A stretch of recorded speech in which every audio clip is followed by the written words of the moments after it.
Mark 1:45. அவரிடம் வந்து கொண்டிருந்தார்கள். தெய்வமே, உம்மிடம் வருவதுதானே எங்கள் வாழ்வின் ஆதாரம். உம்மிடம் வருகின்றவர்கள் யாவரும் உம்மால் கைமாறு பெறாமல் இருந்ததில்லை. ஆண்டவருக்கு எதிராக நான் பாவம் செய்தேன் என்று தாவீது உம்மிடம் வந்தார். மன்னிப்பென்னும் கைமாற்றை பெற்றுக்கொண்டார். சூசன்னா தன் பரிசுத்த வாழ்வை என்பிக்க உம்மிடம் வந்தார். தூய்மையை வெளிப்படுத்தினார்.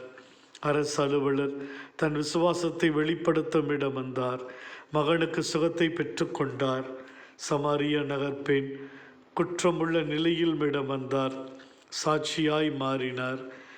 ஞானிகள் பல துயரங்களுக்கு ஆட்பட்டும் இடம் வந்தார்கள். வாழ்வுக்கென புதிய வழியை பெற்றுக்கொண்டார்கள். 18 ஆண்டுகள் கூன் விழுந்த பெண்ணிடம் வந்தார். முழு சுகத்தை பெற்றுக்கொண்டார். ஆண்டவரே, நாங்களும் பல்வேறு சோதனைக்குள்ளாக்கப்பட்டு உம்மை நோக்கி வருகின்றோம். பலவீன வாழ்க்கையிலிருந்து எங்களை விடுவித்தருளும். குடும்ப வாழ்வில் சந்திக்கும் அன்றாட பிரச்சனைகள், பொருளாதார தேவைகள், கடன் பிரச்சனைகள், வேலையில்லாத நிலை, உடல் நல குறைபாடு, சண்டை, பிரிவு, கோபம், எத்தனையோ வாழ்க்கையில் போராட வேண்டியது இருக்கிறது. உம்மை நோக்கி நாங்கள் வருகின்றோம் சுவாமி.